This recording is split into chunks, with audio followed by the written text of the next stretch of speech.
Pashaparo, YNet7. Thank you for tuning the replay. Just great share the live a little bit real quick. Appreciate y'all. All right, so today, right, what we're going to be discussing is neutrality. It's all a gift and a curse. I'm going to break it down for you. You know the way I do. If you've been following along, this is episode 8 of the Life Vibes. Basically, we're dealing with emotions, and we're going over that. A lot of good things are said about the last one on courage. So this is going to be the next one, and it's basically neutrality. Okay, give me like 10 seconds. I'll be right with you. Appreciate it. Hope you guys all had a good 2019. Some people are going to say holiday or whatever. I feel like every day's a holiday, and we'll even cover that reasoning in this video with neutrality. Okay, so 1 second.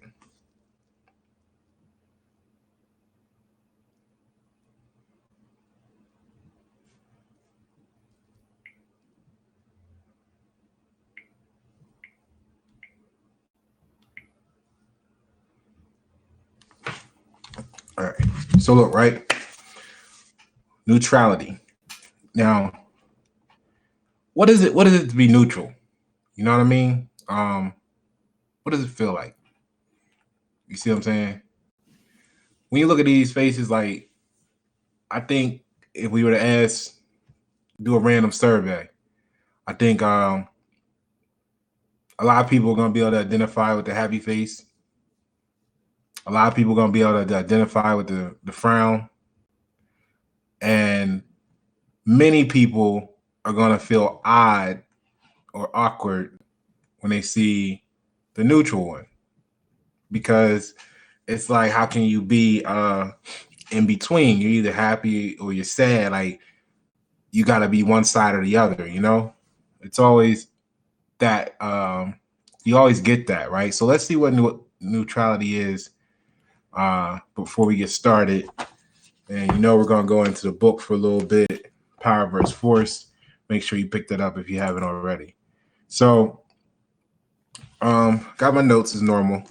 We're going to get right into it here. 3-minute mark for anybody that wants to notate that. That's where we get started in the comments below. All right, so neutral, right? Because neutrality comes from neutral, okay? But neutral actually means originally composed of contrasting elements. You know, just let that sink in for a minute, right? Composed of contrasting elements. Earth, fire, in the wind, water. You know, everybody remembers those 4, but what about plasma, right? What about the other options whenever you try to make sides of anything, right? There's always other options. Okay, so we're gonna get into it, and then afterwards we talk about neutrality. We're gonna go ahead and flip some card and see what the people need, what energy is out there for those either looking for or struggling with neutrality. And you know, it's gonna be a great time. Let's do it. So neutrality, or neutral, is composed of contrasting elements, right? And then composed actually means to put together or arrange, from poser, which it says there if you're reading along with me. But first, let's look at contrast and element, okay? So contrast is strive, contend, or stand out against, right? Like not be with, but in contrast, you know, you're like, you got compare, which is how they're like, and contrast, which is not always how it's different, but like how it's not like, you know what I mean? It's being different is not alike, right? Okay, so but being different doesn't mean that you're actually against or opposite at the same time. So you can stand out against it, but not be opposite of it. Right? Okay. So element is one, 4 simple substances. That's what we just talked about. All right. So you got your earth, water, fire, air, but then there's also, ones that people don't mention that much, like plasma. Okay. So basically, neutral, composed of contrasting elements or arranged from substances that stand against each other. An arrangement of substances that stand against each other, or are in conflict with each other. And I'm not saying in a negative way, just in conflict, meaning that they're dislike, right? So let's get into the book and see where we're going with this real quick. Power verse force, pick it up today. Moving on. Okay, so energy level, neutrality. All right.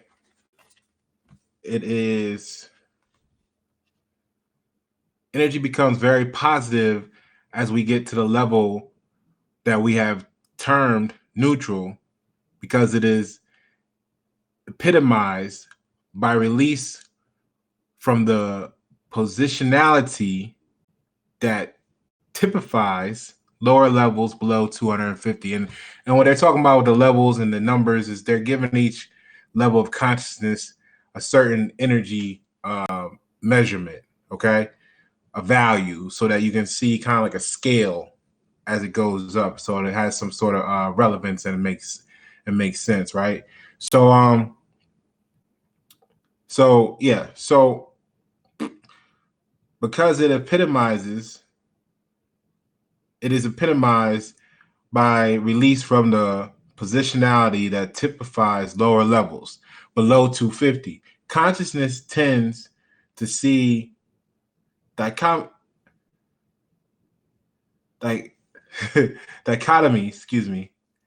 and to take on rigid positions. And dichotomy is a division between thought and action. Okay, so that's the common use of the word. So basically, consciousness tends to see division between thought and action, and take on rigid positions, which is actually an impediment in the world that is complex and multifactorial, rather than black and white. Things aren't always black and white. There might be some shades of gray, right? What was that book called? 50 Shades of Gray. All the chicks was loving it. So anyway, they had a whole series. Tells you something right there, right? So taking such positions create polarization, and polarization in turn creates opposition and division, right? So as in martial arts, a rigid position becomes a point of vulnerability. That which does not bend is liable to break. And that's why, skyscrapers and, whatever various level of tall buildings, they're all built to the point where they actually move a little bit when even the wind blows. As subtle as the wind blowing, that force that builds up against, when you think about the volume of a skyscraper is like a big sail, but it's attached to the ground, that's not going nowhere, right? So if it was on a boat, the wind would blow and the boat would move, right? So that force has to be dissipated because the ground ain't going nowhere. So it's got to be able to just sway in the wind like a tree. If it was built too strong in its opinion or its attitude, which means position, it would break. It would crumble under the pressure of just the minor wind below, right? You see that in people all the time. You know what I mean? They get emotionally unstable with the littlest things because the sail, think about the sail in the boat. If it was attached to the boat, it would move. The skyscraper doesn't go anywhere, so it has to be flexible. Even when the wind blows, the sail itself bows to catch the wind. If it was too rigid, it wouldn't be as effective, and it might lead to breakage of the cell. All right, let's get back to it.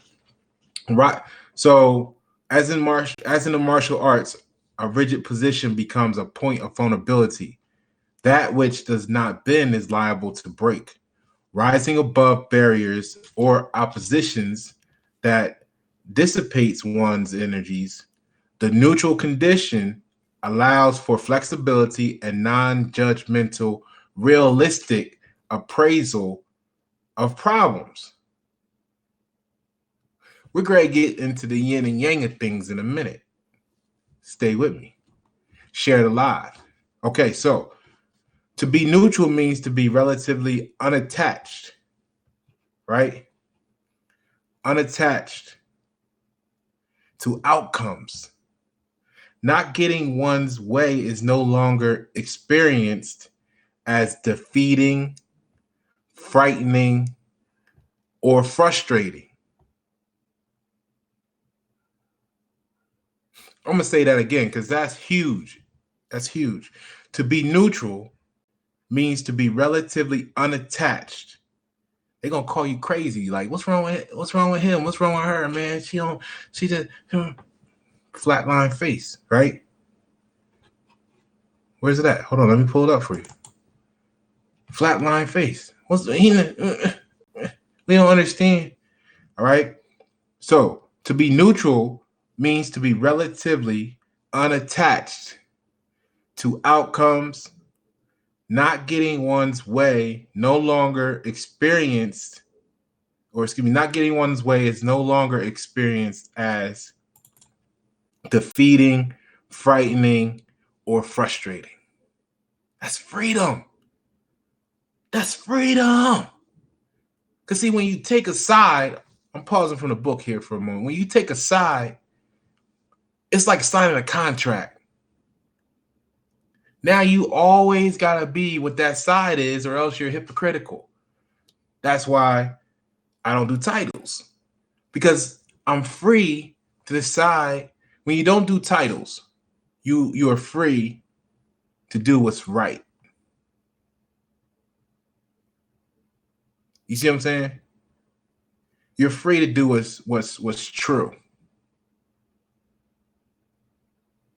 Right?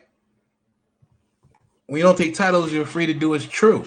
Because every side ain't right. I don't think you could pick a side of anything that's always right. There's always anomalies. There's always exceptions to the rule. So if a side isn't actually right all the time, then it means it's not always true. And if it's not always true, then what are we doing here? Let's get back to this. We'll get back onto that in a moment. So I'm going to repeat that one more time for the record. To be neutral means to be relatively unattached to outcomes. Not getting one's way is no longer experienced as defeating, frightening, or frustrating. At the neutral level, a person can say, well, if I don't get this job, then I'll get another. This is the beginning of inner confidence. Sensing one's power, one is therefore not easily intimidated. One is not driven to prove anything. The expectation that life, with its ups and downs, will basically be okay if one can roll with the punches, is typically 250 level attitude, which is what they're calling neutrality. There's one more paragraph. Let's get to this, go over my notes, and then we're going to get this card in your life, okay? So people of neutrality have a sense of well-being. The mark of this level is a confident capability, right, to live in the world. This is therefore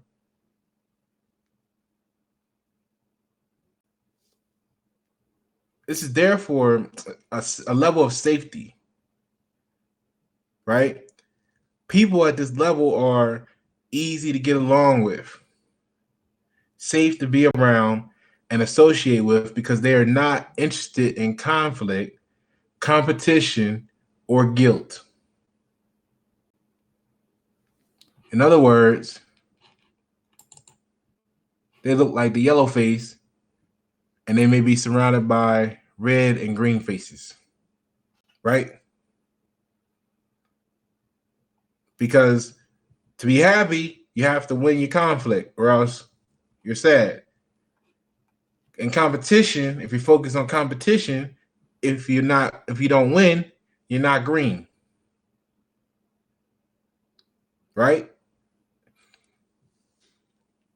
So they are comfortable and basically undisturbed emotionally. Now, a lot of people, I deal with this a lot because the way I describe it is I'm in control of my emotions.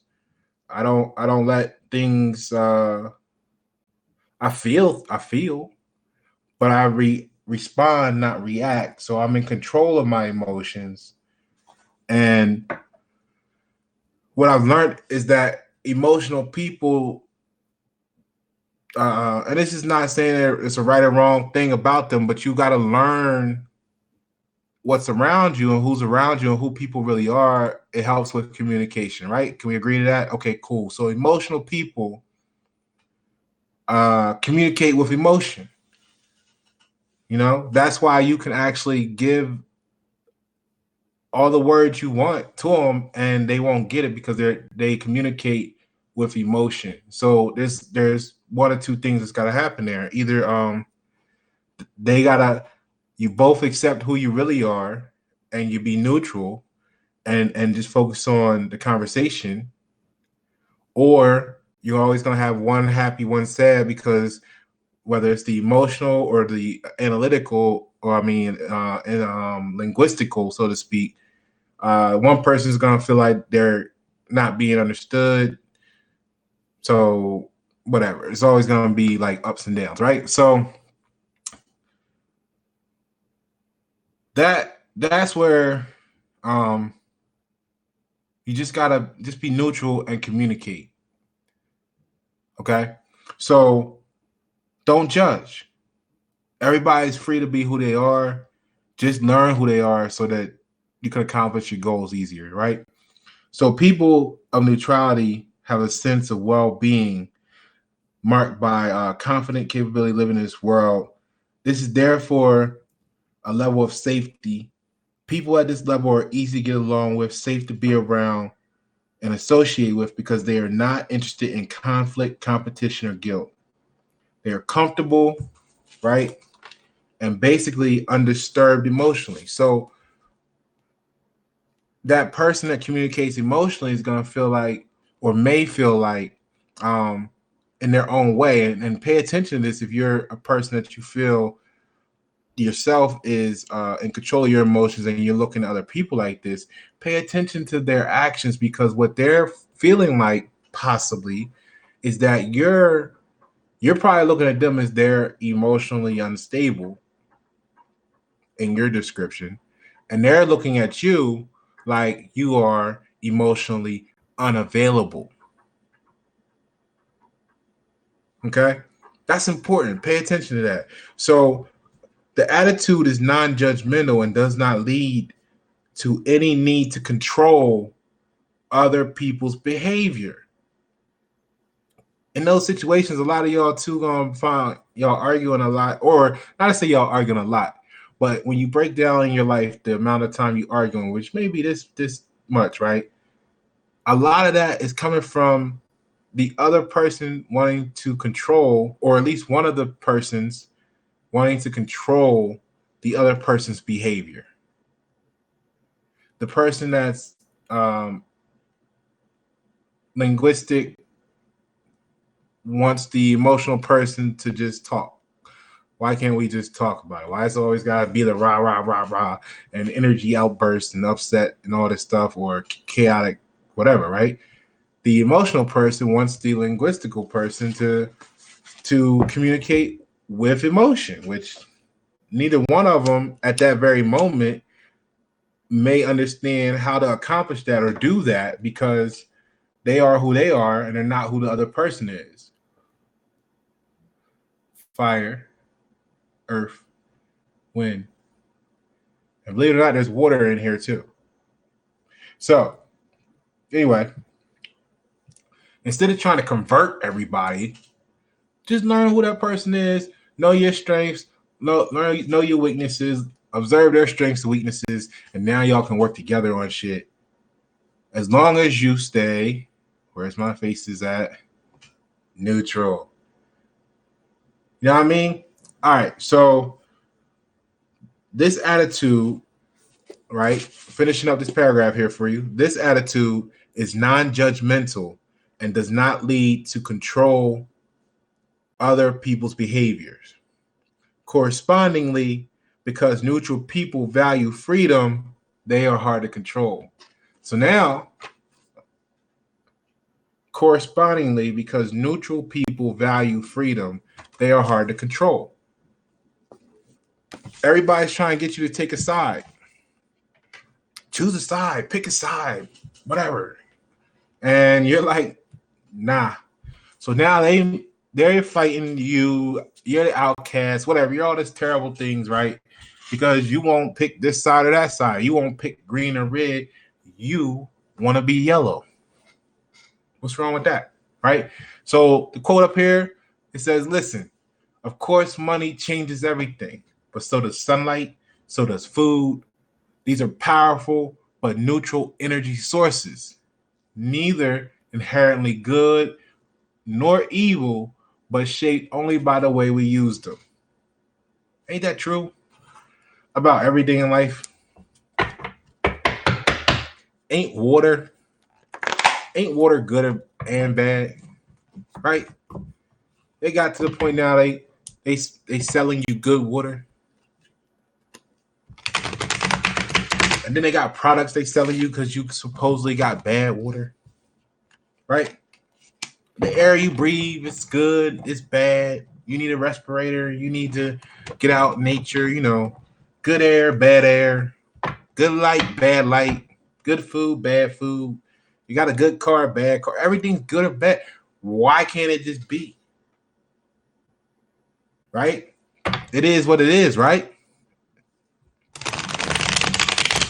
Yeah, I'm shuffling this deck for y'all. We're going to get this card. This card going to put everything in perspective for us. So, I got this saying. I forget where I got it from. I was younger, but it may have just been my interpretation on something I experienced or was said to me or I learned. But everything is a gift and a curse. A lot of y'all just celebrated this holiday called Christmas. Y'all got some gifts, right? Parents know what I'm talking about. Those gifts be coming with curses too, right? Now the kid got the new toy. Now you got a battery bill. Well, maybe not no more. Things are wireless and rechargeable. But now you got all this noise and racket that you ain't have last month because of these new toys that make noise and racket, right? I'm not saying that's a bad thing. Let the kids have their fun, but on that night you try and get some rest and then ding, ding, ding, ding, ding, ding, ding is going on. You may not feel like that gift is such a gift. It may be feeling like more than a curse. You see what I'm saying? So everything in life is a gift and a curse. Water is a gift and a curse, as we just talked about. It's people that got the water. It's people that don't got water. It's people that got food. It's people that don't got food. It's a gift and a curse. It's the same thing, but it's a gift. If you got it, if you got just enough, it's a gift. If you got too much or too little, it's a curse. Because we got too much. Oh man, how do we store all this? How do we make it last so till we need it?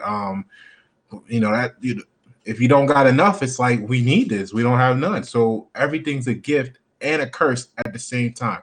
In the comments below, I challenge you to tell me something that's not both a gift, that can't be perceived at least as both a gift and a curse. You see why neutrality, once you're neutral with stuff, you can see that. You see what I'm saying? You can see that. Like, you know, too much of anything is bad. We've heard that, oh, everything is good in moderation, right? Gift and a curse. All right, so things are at the same time they aren't. You see that? That's a wall. You know what I mean? Forget the window. Focus on the wall over here for a minute. We think that's solid, right? It's solid, but at the same time, it's full of empty space. Now, what is neutral? Composed of contrasting elements. So how can the wall be both solid and empty space? You see what I'm saying? It's kind of difficult, right? But this is how you can argue almost everything that you feel like is in existence, right? So when you choose a side, you're choosing a view that's based on a slither of the infinity of possibilities. Basically, you're not considering the infinity of possibilities. Then you got to obey by the rules of being on that side, and then you get mad when you're positioned against one that doesn't fit from the other side. So going back to poser, right, is to be put in a certain position, right? And then this is where you have a composer, like music, all kinds of stuff. So it's put in a certain position, suggest, etc. But the part I like is where it says, especially for the sake of argument. See, all this stuff everything that we've covered up to this point only exists for the sake of argument. Right? Even the wall is just argumenting, if that's a word, your passage in that continued direction. Whether it's physical, visual, or whatever. It's just arguing. There you got an argument. You can't see my face, right? It's a wall.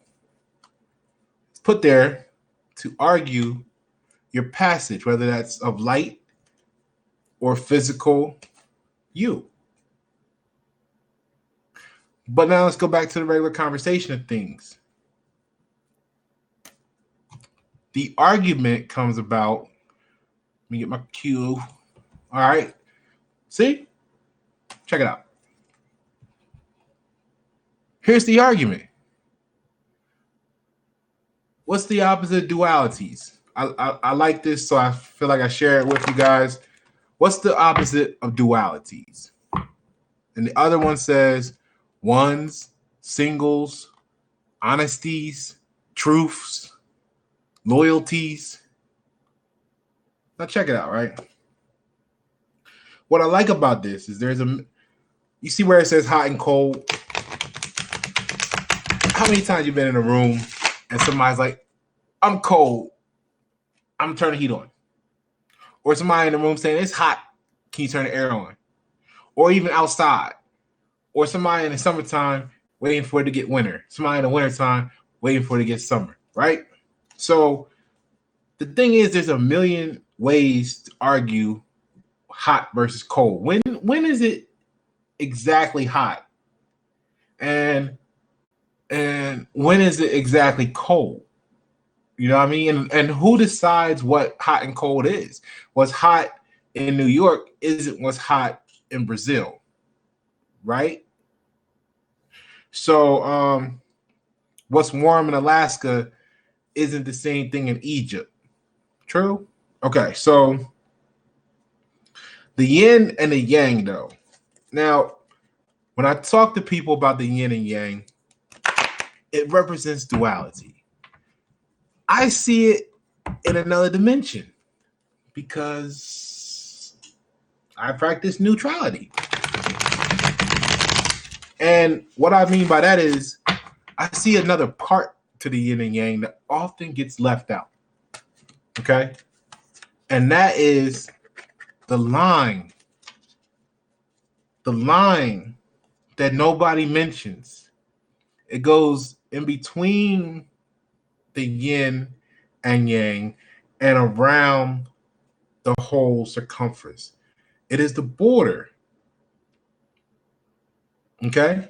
It's the circle and the line. Wait, circle and a line. You mean like binary machine language? Yeah.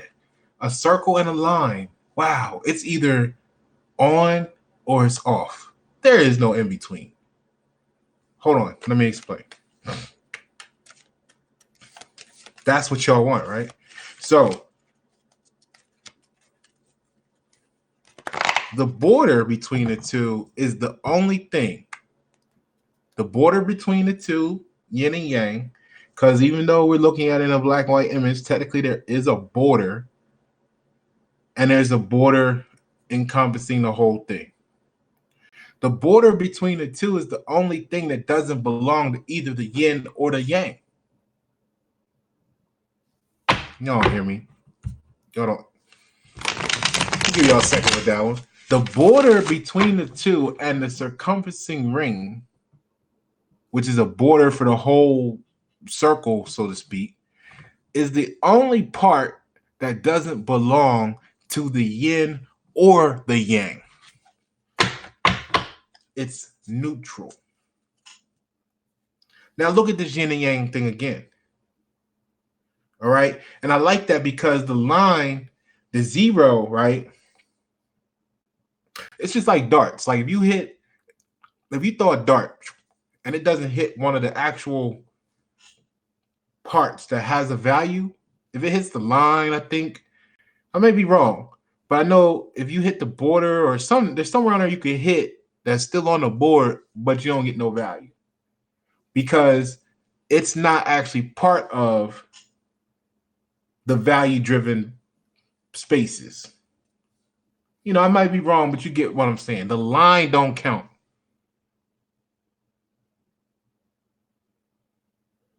Okay. So the outside of the yin and yang is a circle. It's a zero. And you know the irony with that? You know the irony of that being a zero?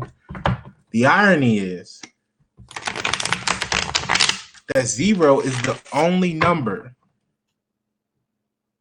that doesn't have a value. It's neither positive nor negative. It's neutral. Like it's not positive, it's not negative. It's none where everything else is something. One is something. Negative one is something. But zero is nothing. It's nothing. It's neutral. So you got the whole positive side saying, zero, come over here with us. And zero's like, well, you know, sometimes I'm up, sometimes I'm down. That's why I'm a circle, the frequency, you know, just in the same spot. I'm a circle. Negative numbers like, yo, come over here with us on our side. You rocking with a negative. He like, well, you know, sometimes I'm down, but then I'll be up. You know, I'm gonna stay right here because if I go over there, I gotta be always less than. If I go over here, I gotta be always more than. You know what? I'm good right here where I'm at because sometimes I feel like, sometimes I don't. I'm zero. That's why zero represents infinity. So the line on the yin and the yang is neutral. Take a moment. A lot of people talk about the yin and the yang, and you'll hear that they didn't never say nothing to you about no neutral sides. Excuse me, getting the sage in the air. So, all right, moving right along.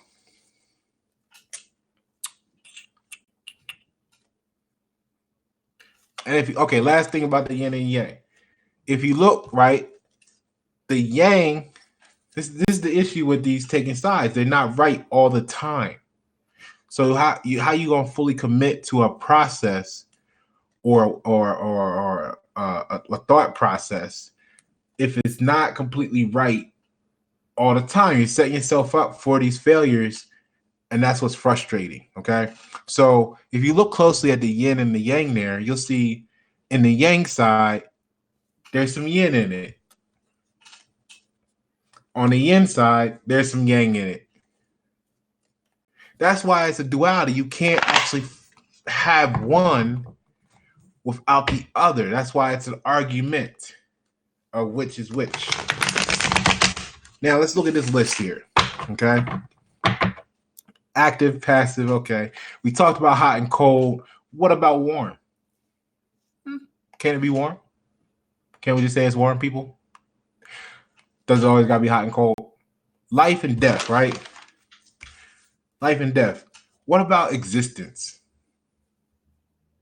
Doesn't existence neutralize the whole life and death thing? Because when a battery dies, you throw it away, I guess. Maybe it gets recycled, but it's still existed. It's still in existence. Even if you recycle it, crumbled up into million pieces and use it to build something else, if that's possible with a battery, the battery still lives on in into the new thing. It's still in existence. Even you even visit your loved ones' graves because their existence lives on. Right? Summer and winter, we got fall and spring. Male and female. Now, I'm not talking about in the sense of whatever, but let's look at that. Some say you can't be both, right? I mean, we do know that there's the hermaphrodites that are born, right?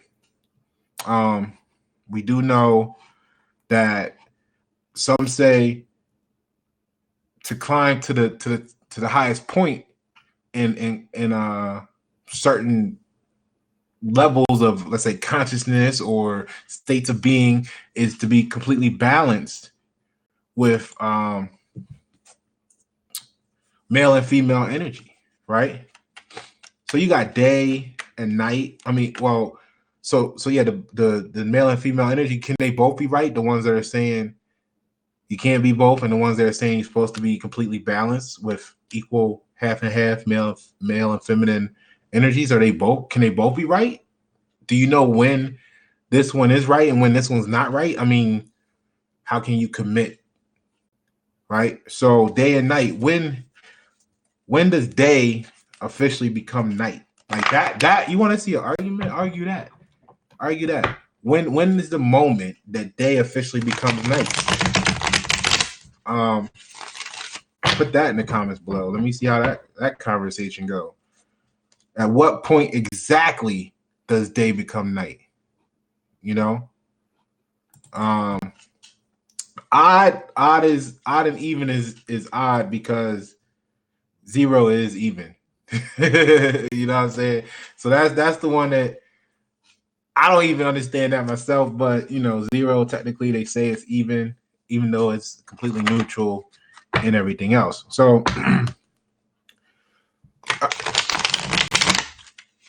so how can you really choose a side? For everything, it's neither side. Every side is neither completely right. It's never completely right all the time. It's just look at the birds. What's the opposite of duality? Ones, singles, honesties, truths, and loyalties.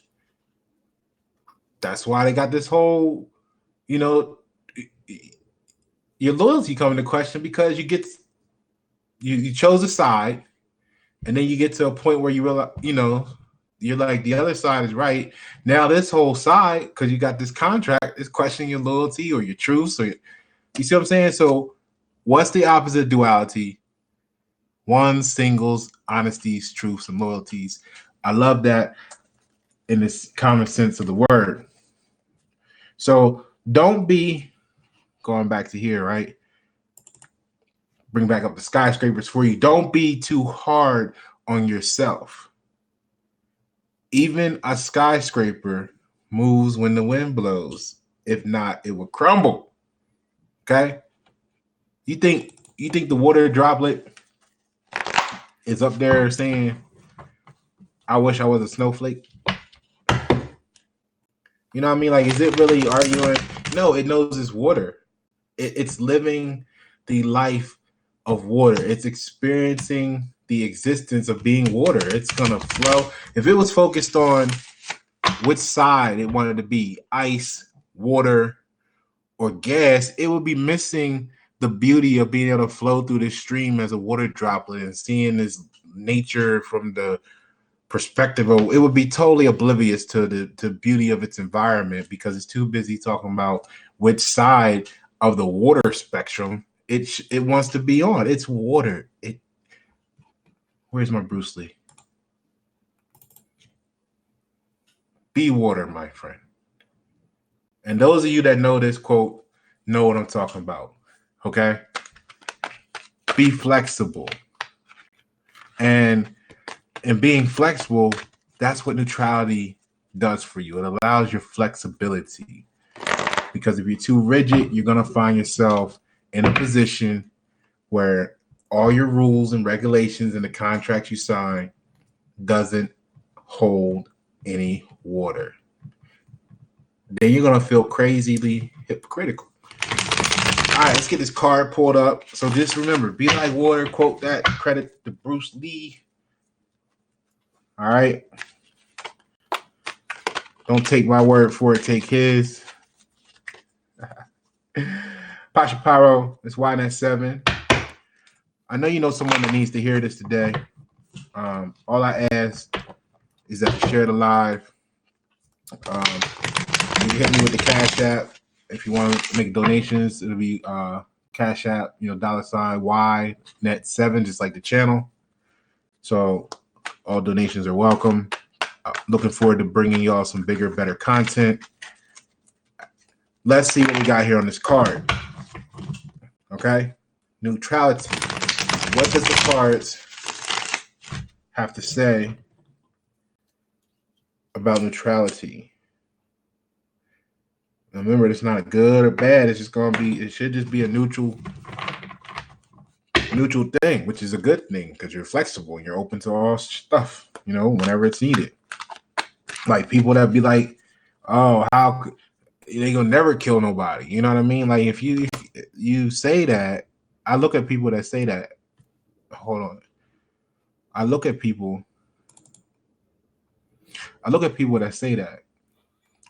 And I look at them because I know they haven't given it thought. If you had to protect your family, if you had to protect your own life, you're gonna kill somebody.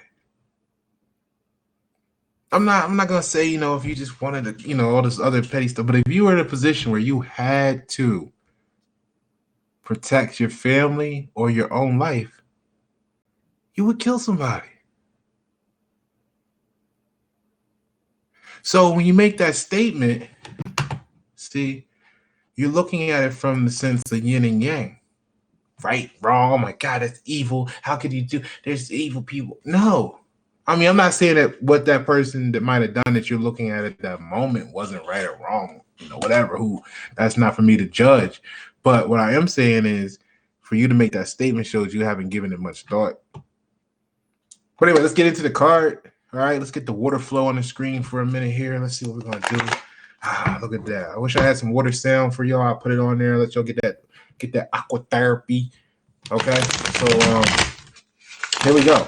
Let's see what the cards have to say here about neutral. Share the live with someone that needs to be more neutral in life. You know what I mean? It's really quite therapeutic for you. It's really quite healthy. Okay. All right.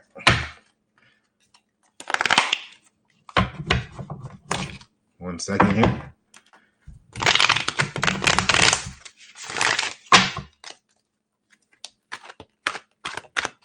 Okay. Let's see what card we got to turn over.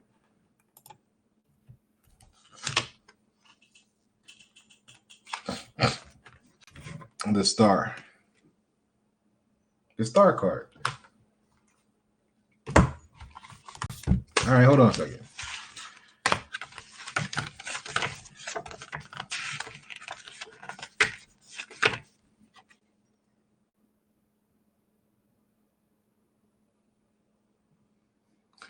I think that's pretty good. All right, so you got the star card when it comes to dealing with neutrality, okay? And what this card resonates, right? Put it over here for you so you can check it out. Make sure you can see that. Okay. Let's see if it zoom in, focus it on that. All right, so the star card, during our darkest nights, the star shines brightly as a symbol of hope. The star reminds us of the good in the world and the promise of a beautiful tomorrow.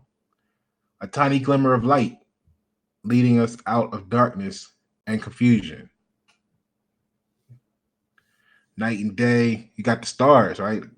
So a woman stands alone in the mountains, lost in the trees. A vibrant red flower and golden pearls adorn her hair. Her dazzling attire of rosy, or dazzling attire and rosy cheeks imply she is out of her usual environment. Perhaps, you know what? Hold on, I can't even wait to the end. Look, so what did it say here? It said, first of all, like I said, when you join a side, you make a commitment to you take on a title. You become that side.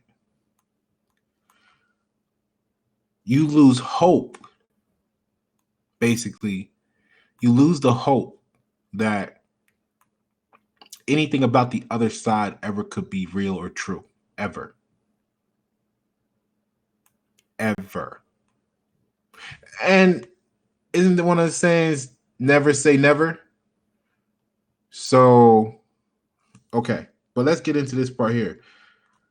It says she's out of her element. See, when you take on the side, you're taking on that contract. That means in some way, shape, or form, you've lost yourself to be a part of something greater. Right?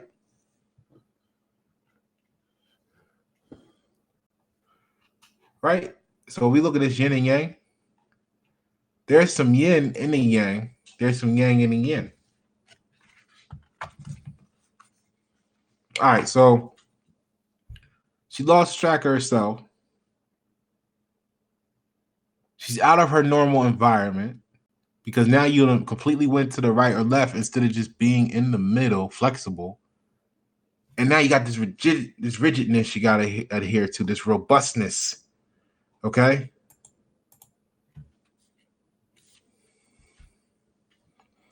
So perhaps she was daydreaming and not paying attention to where she was going. Somehow she's found herself deep in the darkness of the forest. So you don't went too far. You don't went completely to one side. Now you deep in. Now you stuck. You got this title. People looking at you a certain way because they would expect that you live up to the title, right? She pauses to let her eyes adjust to the darkness, and she smiles, and she notices the stars above. She makes a wish and follows its light toward a path that will lead her to the better place. The better place is the neutral zone. So don't lose hope. Find a star, make a wish.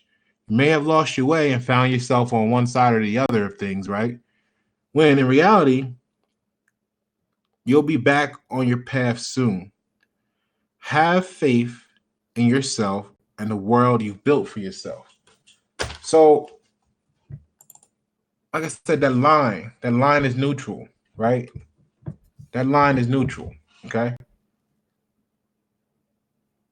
Let that line be your path. Let that border be your path where you can reach. When you go in the store, it has aisles. That's your path. And you can pick whatever you need from either side from the aisle. The aisle is your path through duality. Pasha Paro, YNet7, thank you for choosing the replay.